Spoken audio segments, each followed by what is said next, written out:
بسم الله الرحمن الرحيم. الله ولي الذين آمنوا يخرجهم من الظلمات إلى النور والذين كفروا أولياؤهم الطاغوت يخرجونهم من النور إلى الظلمات أولئك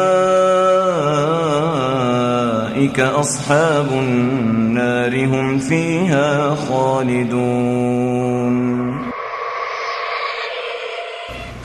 مقبروں کی جالیوں پر عرضیاں لٹکی ہوئی، یہ وہ منزل ہے جہاں ہے نیکیاں بھٹکی ہوئی. ان میں لکھا ہے، کیا لکھا ہے؟ کیا لکھا ہے؟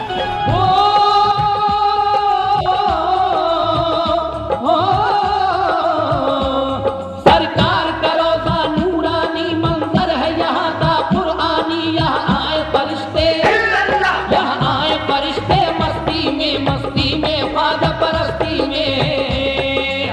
فضیلت شیخ معراج ربانی آج عرس کے بارے میں گفتگو فرمائیں گے کہ اس کی حقیقت کیا ہے. سب سے بڑی پریشانی یہ تھی کہ آپ عرس کا نقشہ کھینچو گے کیسے؟ ہمیں کھینچنے کے نانی کے آگے ننیحال کا تذکرہ، ہم سے پوچھو نانی کا تذکرہ کیسے ہوتا ہے؟ ننیحال میں ہم رہنے والے کہاں تو کر کے نکلے ہیں ہم وہاں سے.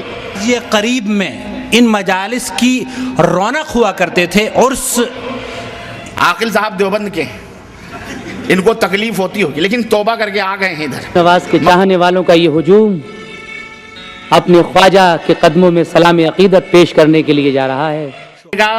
فَسَيَرَا اخْتِلَافًا كَثِيرًا، تو عنقریب وہ بہت زیادہ اختلافات دیکھے گا دنیا کے اندر. بہت زیادہ امت میں اختلاف ہوں گے. نتیجے سے یہ سمجھ میں آتا ہے وہ اختلاف مال دولت کا اختلاف نہیں، حکومت کا اختلاف. اللہ اکبر. اللہ کے حبیب صلی اللہ علیہ وسلم روایت کے اندر آتا ہے آپ کی آنکھیں سرخ ہو گئیں. کیوں؟ معاملہ معمولی. میں نے بتایا آپ غلطی جتنی مضبوط ہوتی ہے، غلطی جتنی مضبوط ہو یا غلطی خطا کرنے والا جیسا ہے اسی انداز سے آپ کو اسلوب بھی اختیار کرنا چاہیے. پر علماء امت کا ایک بہت بڑا گروہ افراط و تفریط کا شکار ہے. یزید نے کہا اللہ تعالیٰ برا کرے ابن سمیہ کا، واللہ اگر میں تمہارے باپ کے پاس ہوتا تو مجھ سے جو شخص لا الہ الا اللہ کہتا ہے اللہ سبحانہ وتعالی 99 بلائیں اس سے دور فرما دیتے ہیں.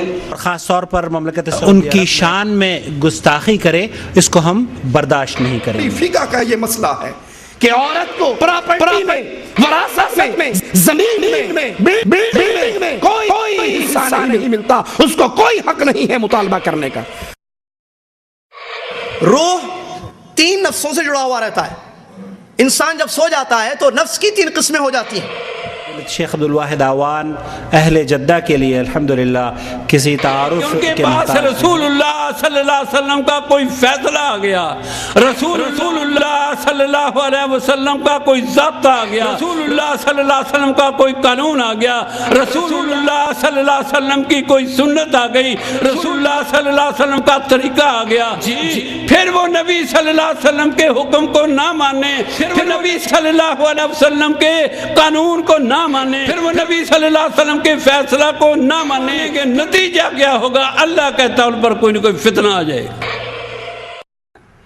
اس اللہ پر تم بھروسہ کرو، اس سے تم رشتہ پناہ قائم کرو جو زمین و آسمان و روزی دینے والا، جو موت اور زندگی کا مالک ہے، جس نے تمہاری آنکھ اور تمہارے کان بنا دیے. بھلا بتاؤ جس طریقے سے اس بچے نے آگے بڑھ کر اس گیپ کو ختم کیا ہے، اس کو پر کیا ہے. اگر ہم لوگ اپنی ذمہ داری سمجھتے ہوئے ہر توحید کی شمع روشن نہیں ہوگی جب تک اس کو روشن نہیں کیا جائے گا.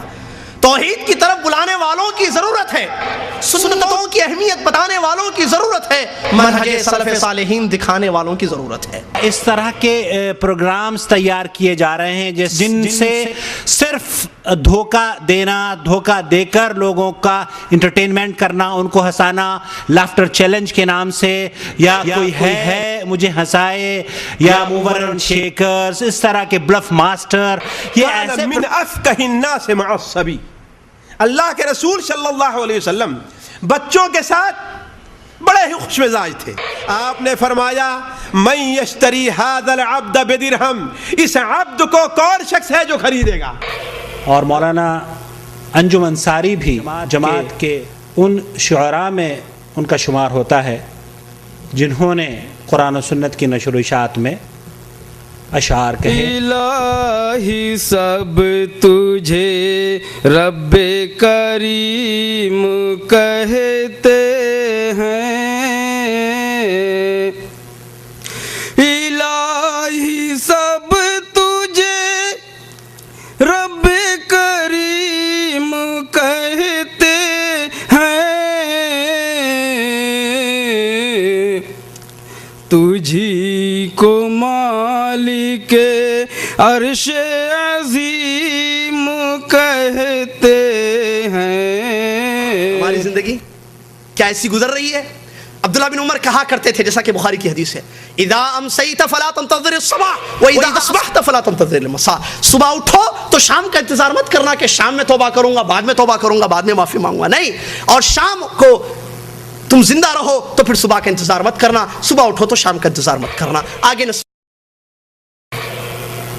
وَاعْتَصِمُوا بِحَبْلِ اللَّهِ جَمِيعًا وَلَا تَفَرَّقُوا وَاذْكُرُوا نِعْمَةَ اللَّهِ عَلَيْكُمْ إِذْ كُنْتُمْ أَعْدَاءً فَأَلَّفَ بَيْنَ قُلُوبِكُمْ فَأَصْبَحْتُمْ بِنِعْمَتِهِ إِخْوَانًا وَكُنْتُمْ عَلَى شَفَا حُفْرَةٍ مِّنَ النَّارِ فَأَنْقَذَكُم مِّنْهَا كَذَلِكَ يُبَيِّنُ اللَّهُ لَكُمْ آيَاتِهِ لَعَلَّكُمْ تَهْتَدُونَ۔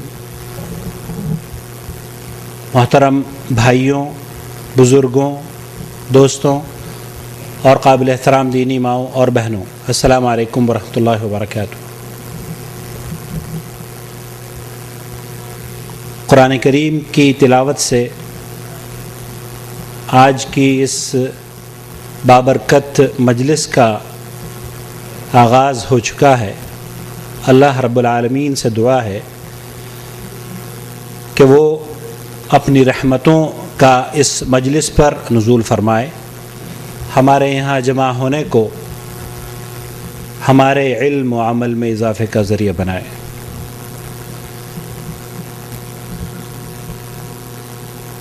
جیسے کہ اعلانات کے ذریعے آپ لوگوں کو اطلاع دی جا چکی ہے کہ آج انشاءاللہ تعالی ہم دو علماء کرام سے مستفید ہوں گے۔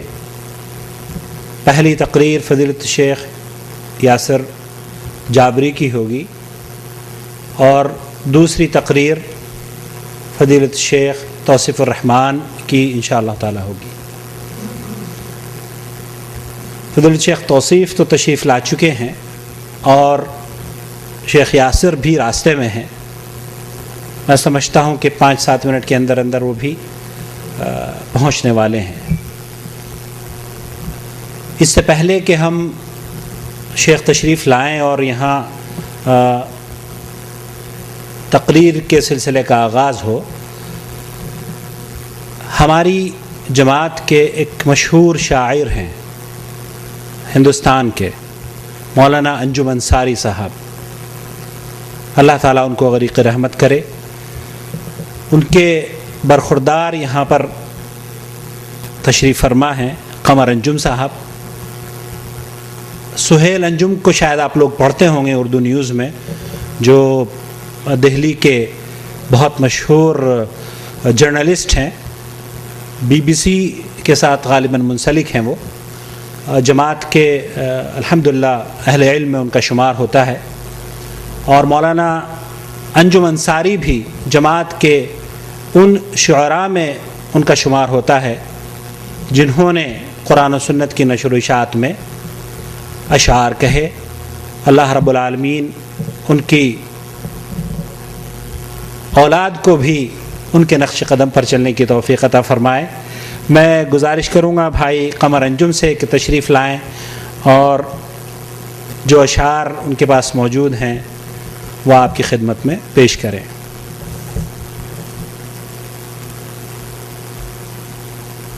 السلام علیکم۔